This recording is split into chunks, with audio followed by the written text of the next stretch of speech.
Scarlett was a 20-year-old living with her father, Robert, who was on the autism spectrum. They shared a cramped, frustrating life under a leaky zinc roof with her uncle, his wife, and their son. It was a suffocating pile of lives and dashed dreams. The air was thick, heavy with the scent of mildew and the unspoken words that weighed more than the humidity.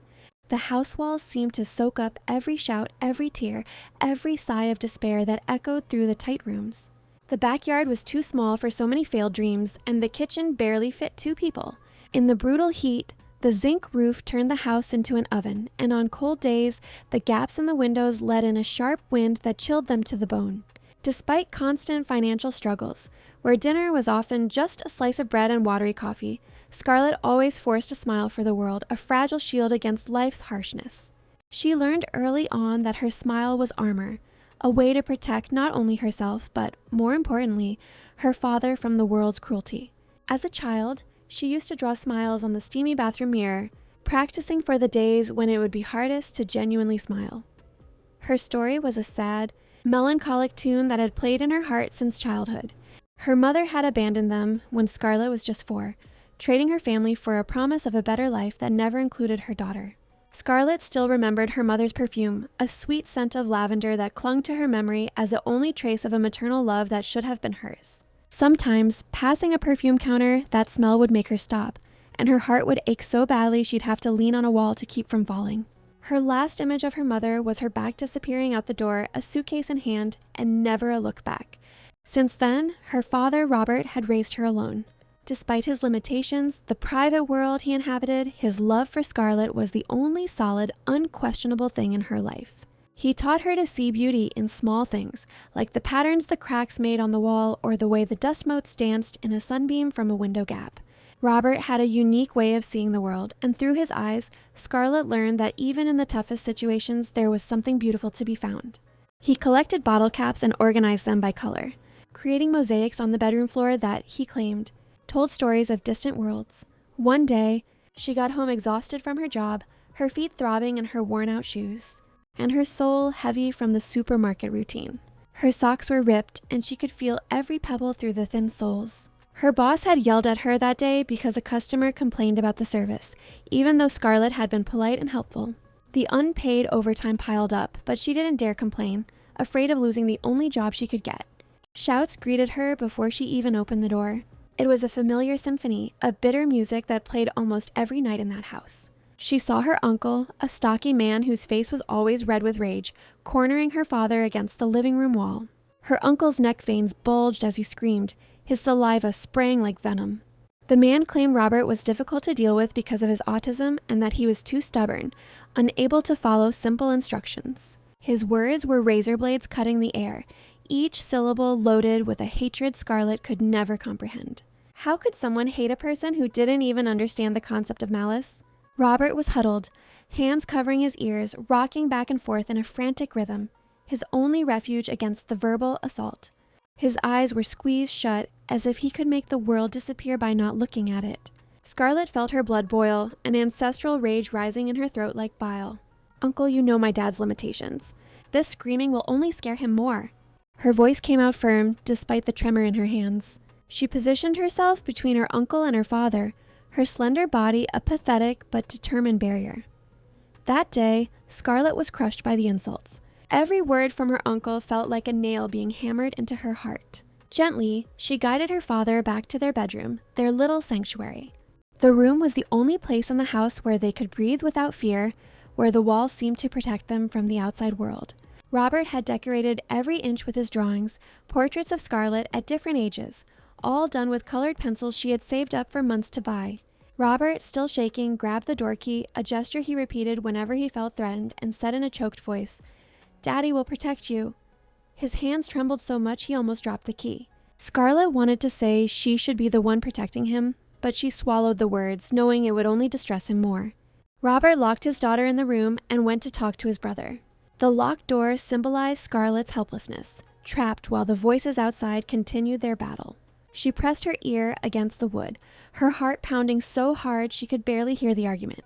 The fear that her uncle would physically harm her father consumed her. "As your father, I can't let you two fight like this," said Scarlett's grandfather. his voice frail but full of old authority, trying to protect his autistic son. The grandfather was a man who carried the weight of many years on his bent back, but when it came to protecting Robert, he found a strength that seemed to come from another time, from when he was young and strong. He stood between his two sons, his body bent with age serving as a barrier. His hands trembled not from fear, but from indignation. How could a father watch one son treat the other with such cruelty?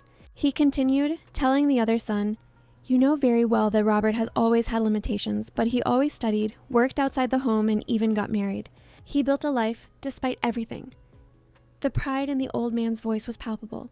Every word a passionate defense of the son the world insisted on not understanding.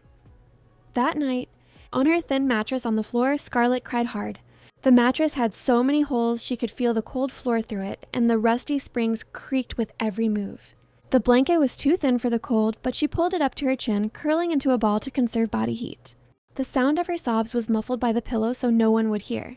The pillow was already soaked from so many nights of tears, and it carried a scent of sadness that never left no matter how many times she washed it. Her life had always been hard, an endless cycle of abandonment, rejection, an arrogant and crude uncle, aside from the constant worry she had for her father and grandfather.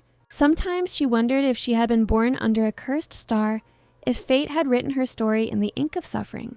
But then she looked at her father sleeping on the mattress next to hers, his face serene in sleep, and found the strength to go on. For him, she would endure anything. The unthinkable proposal, my cousin's plan to steal from the rich.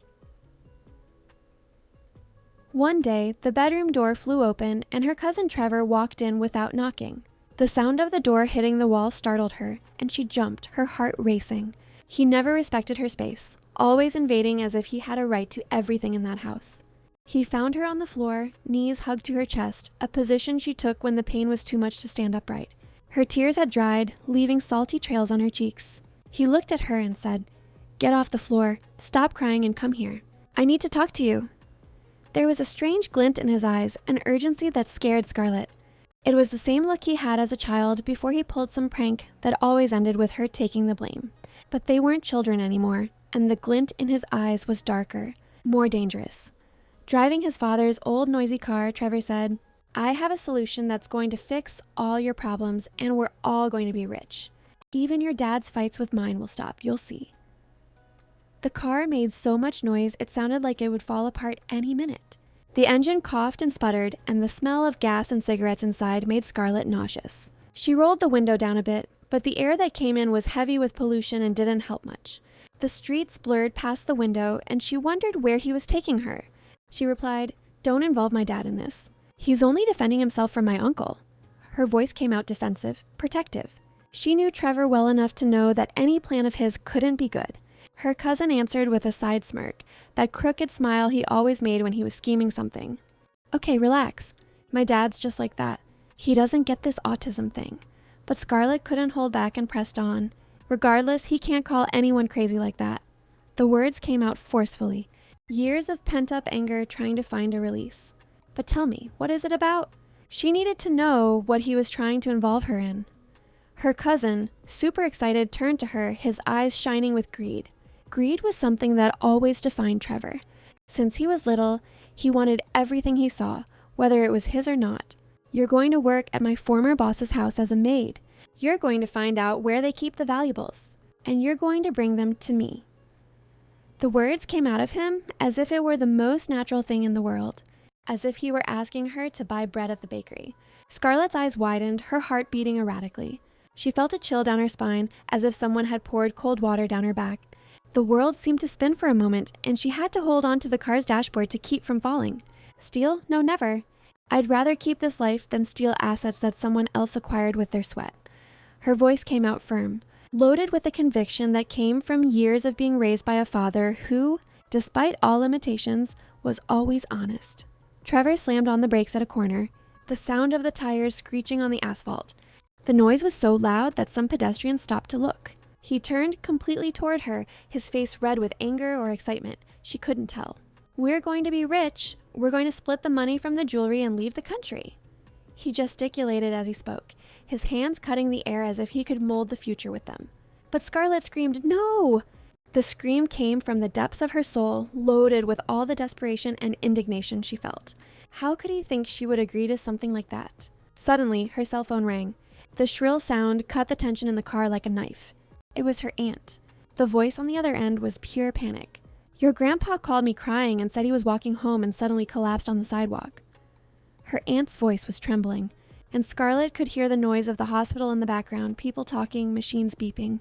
Luckily, some neighbors were playing ball in the street and saw him. The worst part is the wait. Public hospitals are always packed. Scarlett's world seemed to crumble. It was as if the ground had opened beneath her feet and she was falling into a bottomless abyss. She hung up the phone, frightened, her hand shaking so much she almost dropped the device, and said to her cousin, her voice choked, "We're going to the hospital. Grandpa collapsed." The Hamilton Mansion, an impossible choice. In the hospital corridor, the smell of disinfectant and sickness hung in the air like a toxic cloud. The peeling green walls seemed to have absorbed years of suffering and despair. The plastic chairs were cracked and uncomfortable, and the sound of crying and moaning came from all sides. Scarlett held her father's hand. He was visibly disturbed by the environment. Hospitals always agitated him. They were places with too many stimuli, too many smells and sounds he couldn't process. While they waited for news, Robert's brother, her uncle, didn't miss the opportunity to insult him and blame him, saying he only didn't throw him and Scarlett out because everyone would blame him. His words were loud enough for other patients and family members to hear, and Scarlett felt the looks of pity and curiosity on them.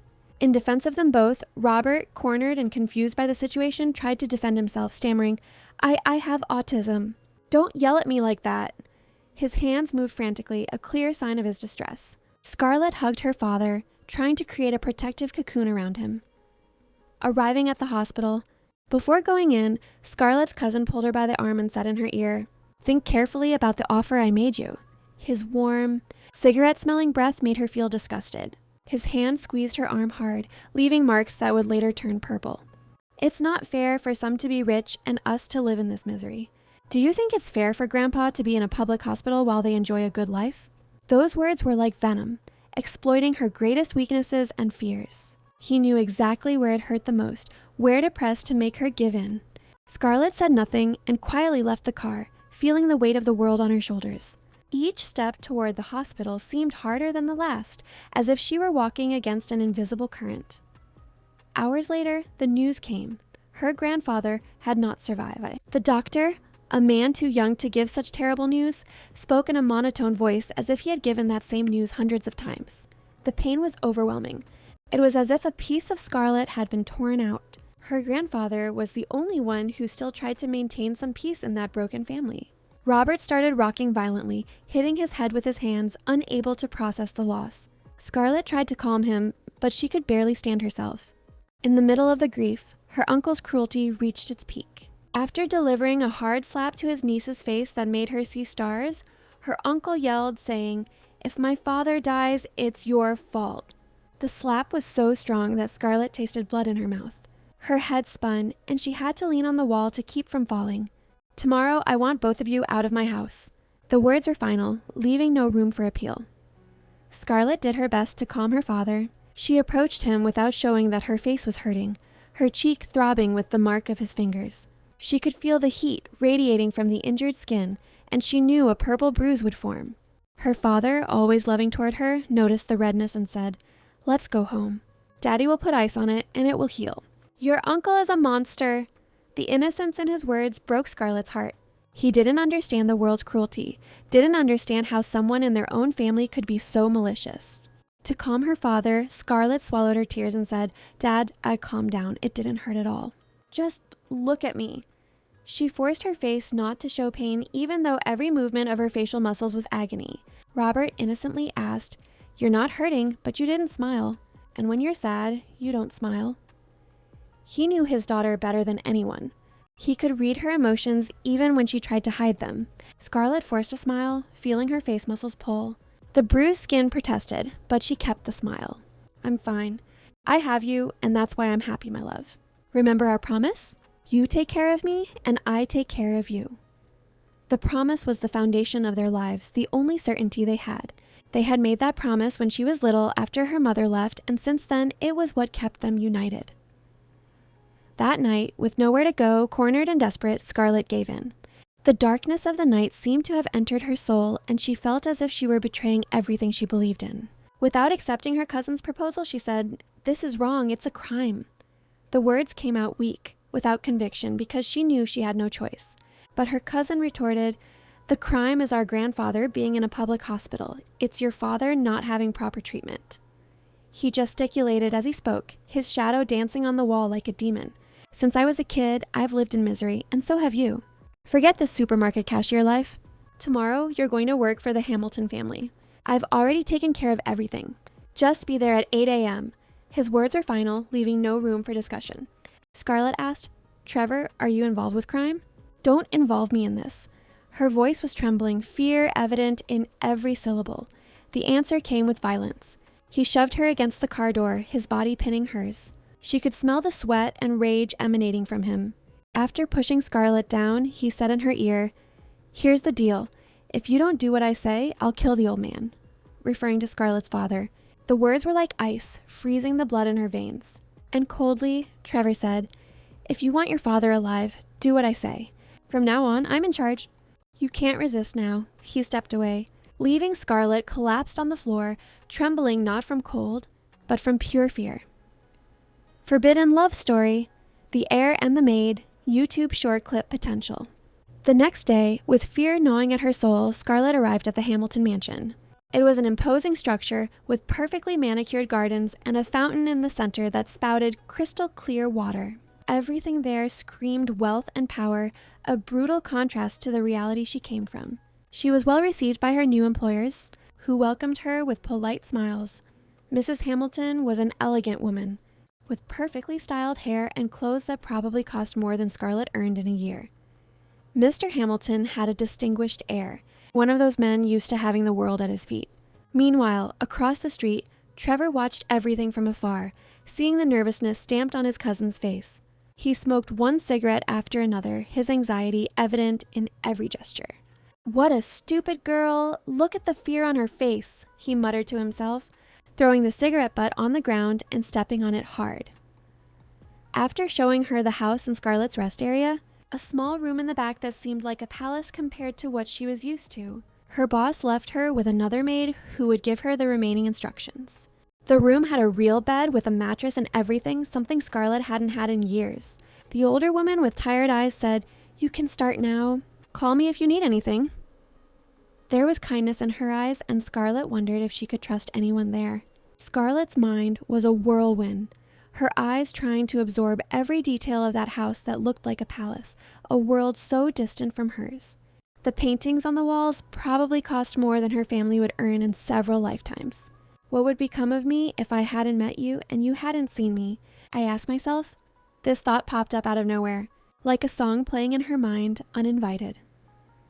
Entering the living room to dust the furniture, she found herself staring at a tall, handsome man. It was Rodrigo, keeping this name as a romantic-sounding name, the son of the employers. He had deep brown eyes that seemed to see right through her, perfectly combed dark hair, and a smile that lit up something inside Scarlett that she thought was dead. For a moment, the world stopped. Scarlett tensed up, feeling her face flush. The heat rose up her neck and spread across her cheeks like fire. She rushed out of the room, almost knocking over a very expensive vase in the process. Her heart was beating so hard she was sure everyone in the house could hear it. As she left, she came across an elegant woman. It was Rodrigo's aunt. The woman had an aristocratic air, one of those people born with a silver spoon who never knew hardship. The woman asked, "What happened? You look startled." There was curiosity in her voice, but also something more, as if she were assessing Scarlett. Scarlett, still nervous, said, "No, ma'am, it was nothing." Her voice came out higher pitched than she intended. "Then get back inside and continue the work," the woman replied, her voice brooking no argument. In a private corner, near the laundry room, where the scent of laundry detergent and fabric softener created a fragrant cloud, Scarlett remembered the dirty reason she was there and began to cry silently. The tears fell hot and heavy, each one carrying a piece of her dignity. Her cell phone vibrated, the sound startling her. "Well, any clues about the jewels?" her cousin asked, pressuring Scarlett. The message was short, but its weight was crushing. Look, you managed to get into the Hamilton mansion, now gain the trust of the entire family. Scarlett remained silent and moved away from Trevor. She turned off her phone, wishing she could also turn off this terrible reality she was trapped in. The rescue. You're special. Viral clip potential. Later, the next day, arriving home from work, Scarlett saw her father injured on the street with a cut above his eyebrow. The blood had dried, forming a dark crust. He was sitting on the sidewalk, hugging his knees, rocking back and forth. "Dad, who hurt you like this?" She knelt beside him, tears already forming in her eyes. Robert replied in a low voice like a child caught doing something wrong, "Your uncle pushed me. He was angry." The words were simple, but their weight was devastating. With no alternative, Scarlett took her father inside the house to the bedroom and dressed his wounds, her heart heavy with anguish and rage. She cleaned the wound carefully, each gentle touch a silent promise that she would protect him better in the future. Rodrigo arrived home, and it was already night. The full moon lit the garden, creating dancing shadows on the walls. He seemed stunned, his tie loose and his hair disheveled. He had spent the day in stressful meetings, dealing with family business problems that seemed never-ending. He was startled to see Scarlett still in the house. The kitchen light created a halo around her, making her seem almost ethereal. "Hi, I thought you had already gone home." There was genuine concern in his voice. Scarlett replied, maintaining a respectful distance. "I'm leaving now. Just came to say I finished everything." She avoided looking directly into his eyes, afraid of what she might find there. "My mother just left with my aunt," Rodrigo replied, approaching slightly. He observed Scarlett's expression and asked, "You look sad. Is everything okay?" There was genuine concern in his voice that caught Scarlett off guard. No one besides her father had shown real concern for her in a long time. Scarlett didn't answer anything, just shook her head and turned to leave, leaving a hint of curiosity in Rodrigo's mind. Her silence was a scream trapped inside her, her heart pounding so hard she was afraid he could hear it. As Scarlett looked at a photo of a boy next to an old man in a silver photo frame, admiring the happiness captured in that moment, she heard a voice from behind saying, "I was 11 in that photo. That's my grandfather." Rodrigo's voice was soft with a touch of nostalgia. Scarlett jumped, and when she turned, she saw her boss's son, Rodrigo. He was closer than she expected, and she could smell his expensive cologne. "Sorry, I didn't mean to touch your things." She lowered her eyes, embarrassed to have been caught admiring the family's memories. Rodrigo started laughing, a pleasant sound that filled the silence in the room. It was a sincere laugh, without malice, that warmed something inside Scarlett. "Relax, it's fine." "Wow, you look pale," he said, noticing that Scarlett was not well. The concern in his eyes was real, and it disconcerted her even more. But she said, looking away, "It must be because I haven't even had my coffee yet. I woke up late and rushed to work." It was a lie. She had woken up too early, the anxiety not letting her sleep.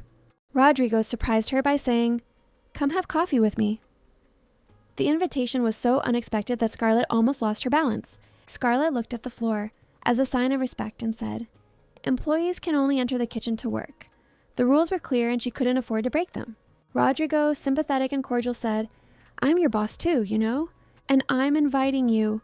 There was a mischievous sparkle in his eyes that made her want to smile. Rodrigo was walking down the hallway when he heard the two maids talking. He stopped, curious. The older one said, "Scarlett, dear, can you run to the market for me? I need to replenish some ingredients for the cocktail recipe I'm making for the party." Her voice was maternal, gentle. Scarlett said, "Of course I will. Give me the shopping list and the money." Her helpfulness was evident. Rodrigo pretended to be doing something else, and as Scarlett was leaving, he appeared as if by chance. "Where are you going?" He tried to sound casual, but there was anxiety in his voice. "To the market," she said, showing him the list. Rodrigo then offered her a ride. "Since I have to go out anyway, I'll take you to the market." It was a lie. He had nothing to do, but he wanted to spend more time with her. Her mind was racing, her eyes wandering through that new world, but she didn't want to fall in love. It would be too cruel to fall for someone so out of her reach. "What would become of me if I hadn't met you?" Rodrigo's aunt, noticing the way he treated her, which was very different from the other maids, began to worry. She had seen that look before, she knew the signs. Affectionately, she tried to warn Scarlett. She called Scarlett aside, her expensive perfume enveloping the two of them, and said, "Don't get too close to Rodrigo. Stay away from him." The tone was a warning, but not a threat. Scarlett, with her head bowed, replied, "Yes, ma'am, I apologize." She felt ashamed, as if she had been caught doing something wrong. The aunt then continued, "Look, the next time he invites you for anything, don't go. Carla is terribly jealous of her son." She paused meaningfully. "If she finds out he gave you a ride, you'll be in trouble."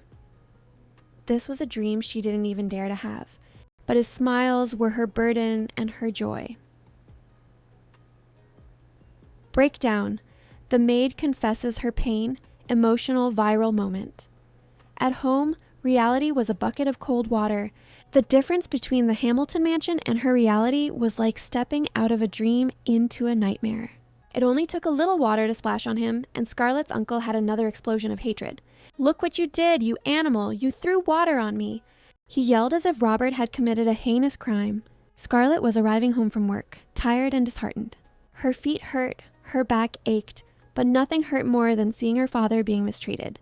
Outside, life seemed to follow its normal course, but inside the house, only Scarlett knew the suffering of arriving at that place she could barely call home.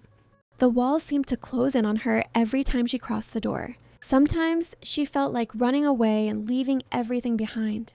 But then she remembered her father and the love they had for each other, and that without her, Robert might even die alone and without her love. He was her anchor, but also her chain.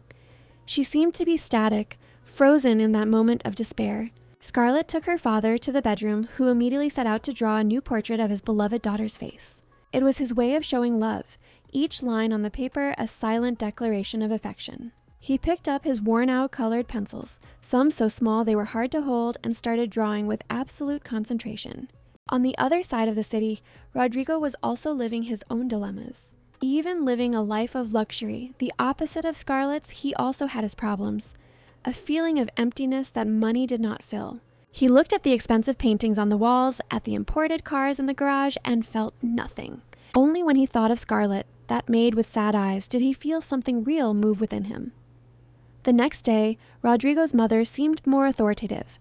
There was something in her gaze that told Scarlett she knew something. She said to Scarlett, in a voice that cut like a knife, "Scarlett, darling, come tidy up my office." The darling sounded false, loaded with venom. Scarlett, tired, said respectfully, "Yes, ma'am, just let me finish tidying the room and then I'll come up." She tried to buy time, her muscles already protesting from the excessive work. But the woman said, with an authority that accepted no questioning, "No, I want it now." Scarlett went up to clean the office, and the accumulated exhaustion of the past few days overcame her. She hadn't slept properly, barely eaten, and the emotional stress was taking its toll. Her vision blurred. Black spots danced in front of her eyes, and she ended up fainting. Luckily, Rodrigo saw her and caught her in his arms before she hit the floor. For a moment, before completely losing consciousness, she felt his warmth, the smell of his cologne, and felt safe for the first time in a long time. He carried her to a comfortable armchair in the library. The library was his favorite place in the house, full of books he loved and that no one else touched. "Is my mother giving you too many tasks and you can't keep up?" He dampened a cloth with water and put it on her forehead. Scarlett sighed, still dizzy, saying, "I wish it were just that." "That's not the problem." Her voice was weak, vulnerable. Rodrigo, interested in knowing what was going on, continued, "You're not well." "I know. Did you fight with your boyfriend?" He tried to lighten the mood, but there was genuine concern in his eyes. "I don't even have time to think about that," she lamented, a bitter smile on her lips. "My life is a mess." The words started to flow like a dam breaking. "My father has autism. My mother abandoned us and went to live with another man." Each word was a wound being exposed. "We went to live with relatives, and my uncle mistreats us terribly." She could see the indignation growing in his eyes. "His medication is expensive, and I'm full of debt."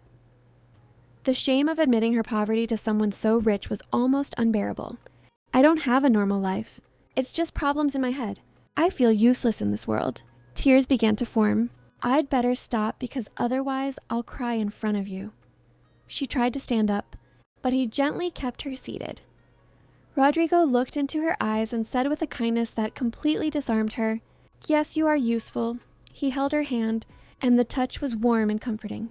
"God only gives special people to those he knows are special. You were given a mission on earth, to take care of your father." The words were simple, but their impact was profound. Scarlett confirmed, tears now flowing freely. And even with his limitations, He took such good care of me since I was little." Her voice was choked with emotion. "And he still works as a painter. He was always good with paintings." Her pride in her father was evident. Scarlett was so tired that the coolness of the air conditioning and Rodrigo's calm voice ended up making her fall asleep right there in the armchair. Her eyes closed, and for a moment, she didn't have to walk through that nightmare. Rodrigo stayed there, watching her sleep, marveling at the strength of that woman who carried the world on her shoulders and could still smile. The inevitable, the confession, and the betrayal. Scarlett woke up with a start. The sun was lower, indicating she had slept for hours. She hurried back to work, embarrassed to have slept on the job. Rodrigo, worried, asked, "Are you sure you can go back to work? I can talk to my mother, and you can leave early." He wanted to protect her, but knew she was too proud to accept. Scarlett said, "Don't worry, I'll be fine, and I apologize for the inconvenience." She left quickly, without looking back, afraid that if she did, she wouldn't be able to leave. The next day, as soon as Scarlett arrived, she heard Rodrigo's mother say in a threatening tone, "Stay away from my son, and don't go near him again." The words were spoken quietly, but each one was like a knife stab. The woman was standing in the doorway, blocking the entrance, her eyes cold as ice. Scarlett began to distance herself from Rodrigo. It was painful, but necessary. Every time she saw him, she would go the long way around, pretend to be busy, anything not to have to face him. Arriving home, he started a conversation. "Hey, how are you?" The pain in his voice was palpable. Scarlett said fine and walked away from him. The coldness in her voice hurt her more than it hurt him. That night, seeing her cousin in the house startled, Scarlett asked, "How did you get in here?" Her heart raced. If they were discovered there, it would be the end of everything. Trevor said with a malicious smile, "The idiot butler remembered me and opened the door. Easy as that." He walked through the house as if he owned it. "Yesterday, I heard you telling your dad that the Hamilton family was going out tonight." He had been watching her, like a predator waiting for the right moment. In the bathroom, she saw her cousin very close to her and was startled. The small space made his presence even more threatening. "Get out of here!" Her voice came out in a desperate whisper. Trevor cunningly whispered, "You don't have to be afraid of me." But there was everything to fear in him. She ran, but he caught up with her. Their footsteps echoed in the hallway. "Where are you going? Are you crazy?" He grabbed her arm tightly. "This is a unique opportunity. I won't have this access again." His eyes shone with pure greed. Suddenly, a very well-dressed man appeared and asked, "What's going on here?" It was Ethan, Rodrigo's cousin. His presence filled the room, authoritative and protective. Trevor, startled, stammered, "Hi, Ethan. I was wondering the same thing. I came to do a service, was about to leave, and saw this girl." The lies came out weak, without conviction. Ethan followed Scarlett and asked, "Is he telling the truth?" His eyes were gentle but perceptive. Scarlett, still scared, replied, "It's personal issues, that's all." She didn't want to involve anyone else in that situation. Very politely, the man asked, "Would you like me to drive you home?" Scarlett sent a message to her cousin saying, "Don't go home now, I'm getting a ride, or he'll see you." Her hands trembled as she typed. She was so tense that her phone fell to the floor, the screen cracking on impact. Ethan was Rodrigo's cousin, a good and honest man who was going through a difficult time after breaking up with his fiancée. He had that air of sadness that Scarlett recognized well, the air of someone who had a broken heart. Curious, when they arrived, Scarlett's uncle asked, "Who is that man who brought Scarlett home in a car?" There was suspicion in his voice. Scarlett's uncle's wife cornered her and asked, "Did you become a prostitute? Are you selling yourself?" The words were cruel, said with sadistic pleasure. Crying, Scarlett replied, "Of course not, he's my boss's nephew." The tears fell hot, each accusation one more humiliation. Meanwhile, Ethan was dealing with his ex. The lives of the rich also had their complications. She started stalking him, and tired of the charade, Ethan said, "Larissa, I have nothing more to talk about with you. You betrayed my trust." His voice was firm, decided. Angrily, the woman said, "I know, you have someone else, right?" Jealousy dripped from every word. "Of course not," he replied. "And if I ever fall in love, I want a simple woman."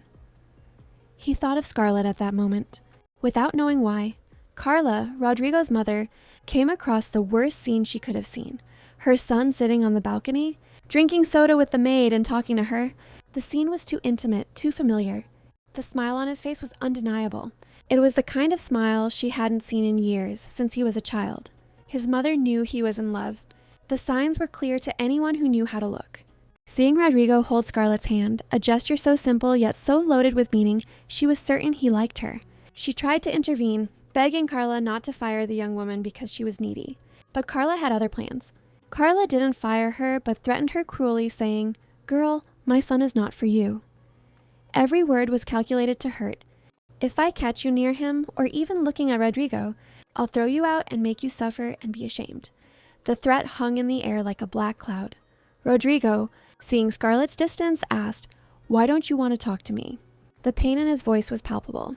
"Do you want me to stay away?" "Then I will." He was hurt, confused. "I don't understand you, Scarlett." She could see the hurt in his eyes. Scarlett yelled at him, her emotions finally overflowing. "Please, leave me alone. I didn't even want to work here." The words came out before she could contain them. Suddenly, Rodrigo grabbed her and said, "Scarlett, I've fallen in love with you." The confession came like a lightning bolt. I like you a lot." His heart was exposed, vulnerable. "I just wanted to know if that feeling is mutual." He searched her eyes for an answer. "What would become of me if I hadn't met you and you hadn't seen me? I asked myself, is it fate?" The words echoed between them. She said no, but inside her desire was to be embraced and welcomed in Rodrigo's arms. The lie hurt her more than it hurt him. Rodrigo, sad, replied, "I thought you wanted to too." We exchanged glances. I guess I was mistaken. The disappointment in his voice broke her heart. He slowly let go of Scarlett's hands and they both moved away, an abyss opening between them. Rodrigo's mother, just to provoke Scarlett, saw her and said, "We'll soon be welcoming Rodrigo's childhood friend." There was malice in every word. "She's very special to us." Her smile was venomous. "She's coming, and then we'll travel together to our ranch. I want you to tidy up the entire house, and you only have one day." It was an impossible task, and they both knew it. Carla maliciously planned to leave the entire house in Scarlett's hands, just to exhaust the young woman. It was torture disguised as work. And to make matters worse, the other maids had been given vacation time off. Scarlett was alone. Suddenly, during the conversation, Rodrigo and his father approached. They were leaving, dressed elegantly. Carla then turned to her husband, saying, "Oh, honey, I was giving instructions to this maid." Her tone completely changed, sweet as honey. Rodrigo's father said sharply to his wife, "This maid has a name, and it's Scarlett." There was disapproval in his voice. The man turned to Scarlett and said to her, "Scarlett, I heard you have a special father. Because of that, I'm going to double your salary." The surprise was so great that Scarlett almost fell. "Thank Rodrigo, because he told me about you." The look Carla shot her son could have frozen hell. The inferno, fire, theft, and exposure. Trevor called Scarlett to find out how things were going. His voice was anxious, impatient. Busy, she accidentally gave her cousin valuable information. "I can't talk now. The family is going on a trip and we'll be away for weeks, and I'll have to manage the whole house alone." She spoke hastily, without thinking of the consequences. "I need to hang up and get back to my tasks." When he heard the family was going on a trip, Trevor said, "Perfect." She could hear the malicious smile in his voice. "They already trust you." "Thanks, cuz. We'll take the jewels that day." Trevor hung up the phone and Scarlett was sweating cold. The mistake she had made weighed on her like a tombstone. Now what? How do I stop Trevor from committing such madness? Rodrigo's childhood friend arrived at the house, but Rodrigo seemed uninterested in her advances. The girl was beautiful, rich, everything a mother would want for her son, but Rodrigo only had eyes for Scarlett. Seeing the cousin's interest in her job, Scarlett said, "The work there is pretty tough." She tried to dissuade her, but the young woman's mother said, "No, you have your own house, your job, and your college." The woman was protective, but the cousin replied, "She's going to earn more than I do. Stop giving her a hard time, Mom. Scarlett deserves it.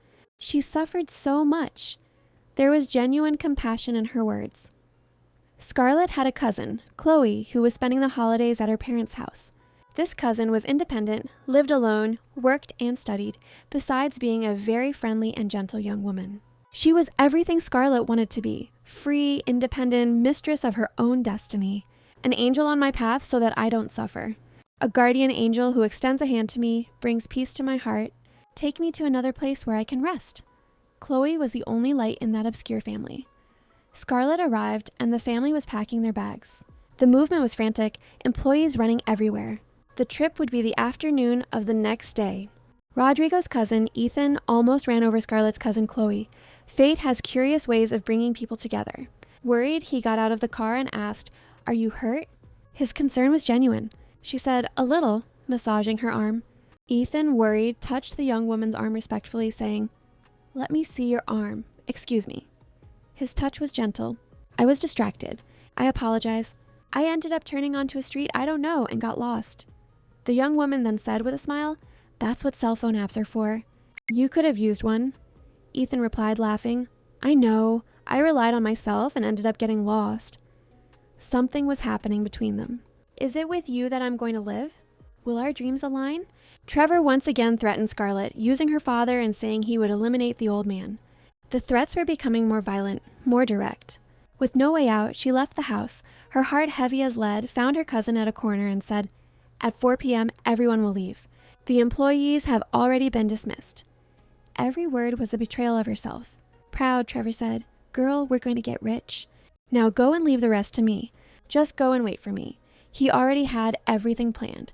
Seeing that everyone had left, Trevor said, "Finally, it's time to act." Scarlett was going to try one last time to stop her cousin from committing such madness. It was her last chance to do the right thing.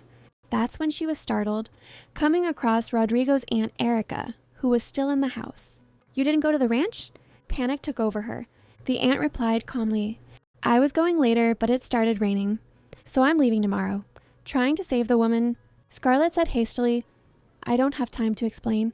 Just come with me quickly." The desperation was evident in her voice, but it was too late. One of the robbers grabbed the two of them and locked them in Erica's room. The violence was swift and efficient. He bumped into some aromatic candles that Erica had lit, and the fire began to spread. The flames spread quickly across the expensive rug.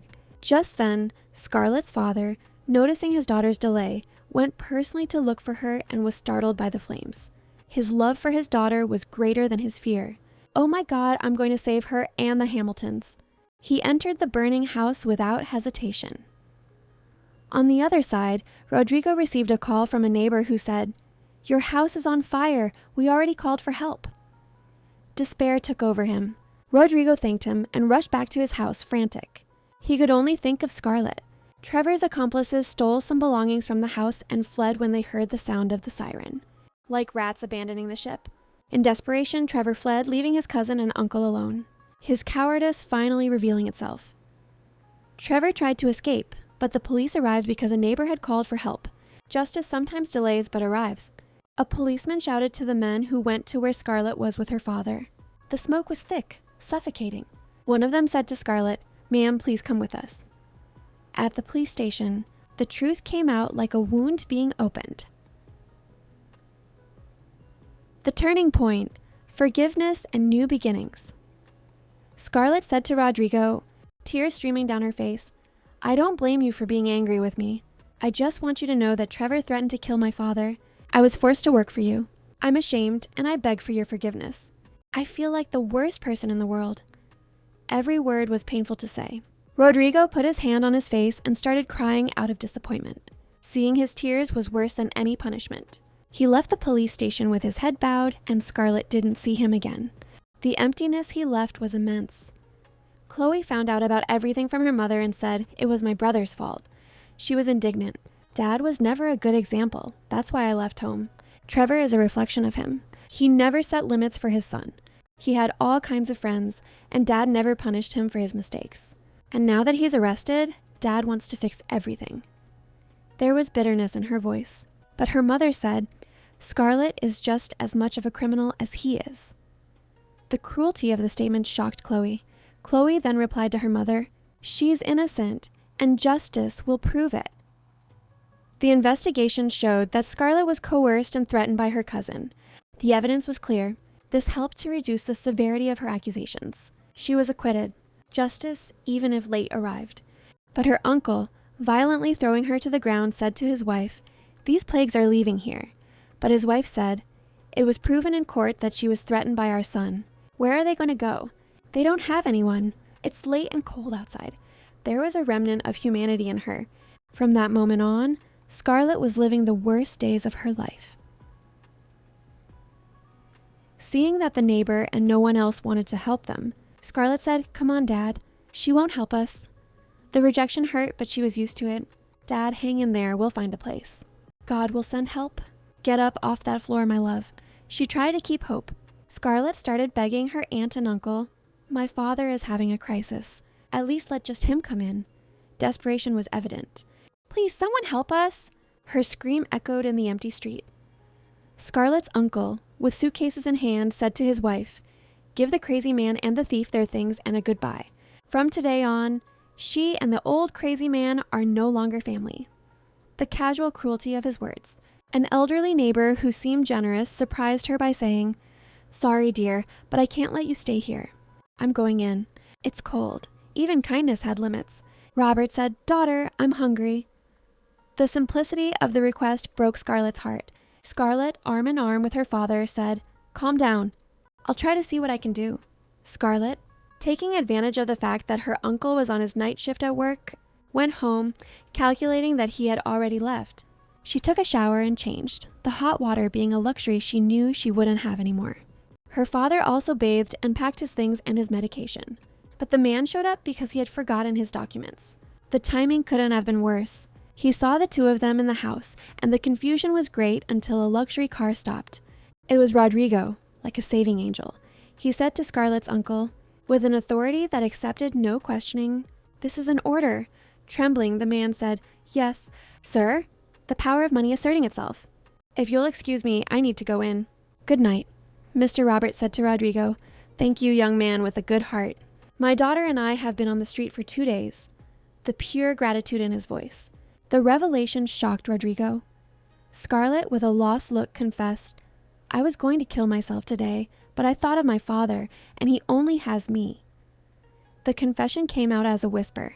With his arms around Scarlett, Rodrigo told her, "Scarlett, trust is something that takes time to build. I was hurt by you, but on the other hand, I can't stand seeing you suffer. I'm going to get you off the street right now and give you a sum of money. Tell me the value of all your father's medications." "It's over $1,000. Why?" Scarlett asked, still with a lost look, not understanding so much kindness. "Give me your account number. Tomorrow, I'll deposit a sum." Scarlett fell to her knees, crying hard. The gratitude was overwhelming.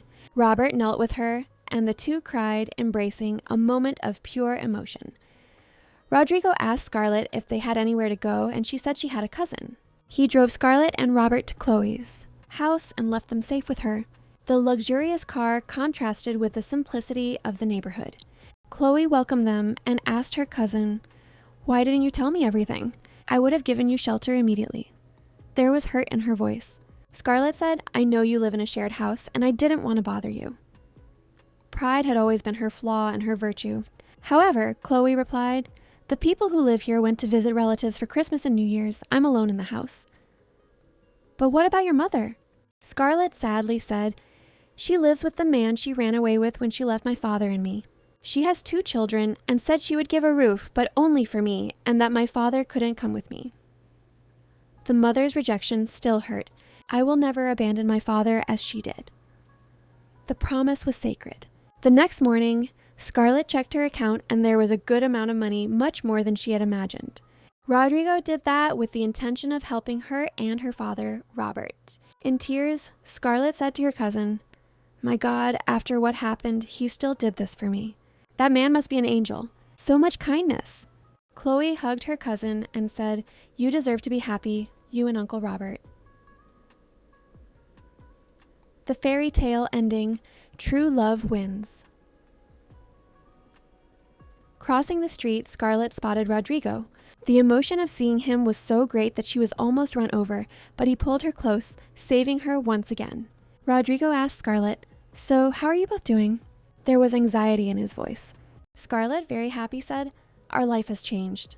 I invested part of the money you gave me, started selling cheap clothes, and the business grew."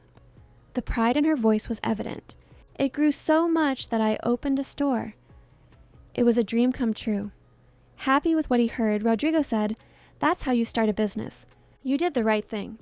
The fact is, a lot of people make money and immediately start spending it." His pride in her was visible.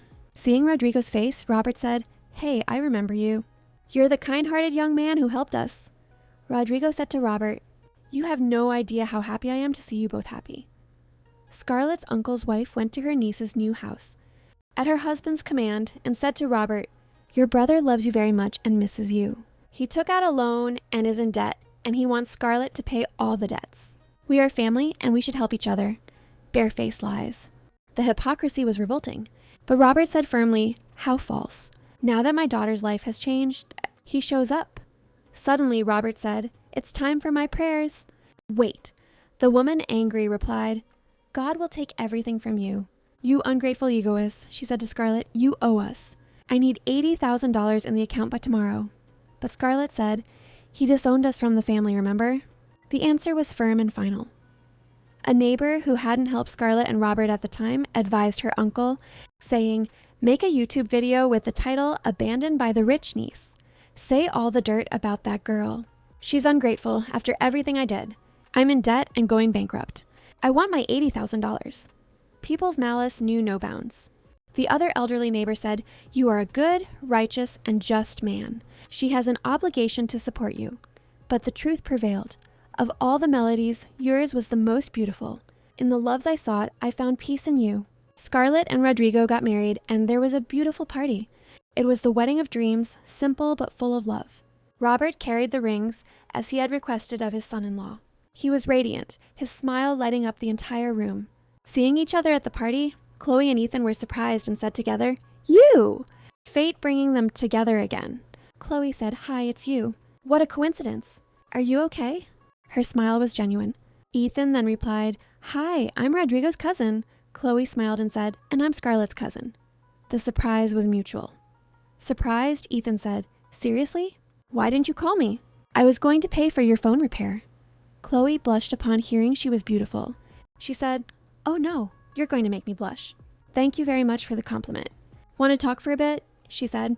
Chloe went on, and the two stopped. "I talk to a lot of people because of work, but I confess that for the first time, I'm nervous." Chloe, despite being shy, ended up confessing, "Actually, I felt this for 3 years, ever since I first saw you." Love was in the air. And as for Scarlett and Rodrigo, well, now they were married and very happy. After so much storm, finally the calm. The two were united, and together they took care of Robert, ensuring excellent treatment for him. Love had conquered all barriers, all social differences, all prejudices. It was proof that when love is true, nothing can stop it from flourishing. The end your turn. Don't forget to share. YouTube end screen call to action. Hey dreamers! What an incredible journey for Scarlett and Rodrigo. Their story proves that true nobility comes from the soul, not from the bank account. We saw the courage of a young woman who, even humiliated, rose again with dignity, and the strength of an heir who chose compassion over prejudice. They remind us that your worth is not defined by your past, but by your strength to build a new future. Now it's your turn. What was the most emotional moment for you? Rodrigo's compassion on the street? Scarlett's resilience in opening her business? Tell us in the comments. Share this story so more people can believe in the magic of goodness and suggest topics for our next video. Big hugs and see you next time, where we'll prove once again that love is the most revolutionary force in the universe.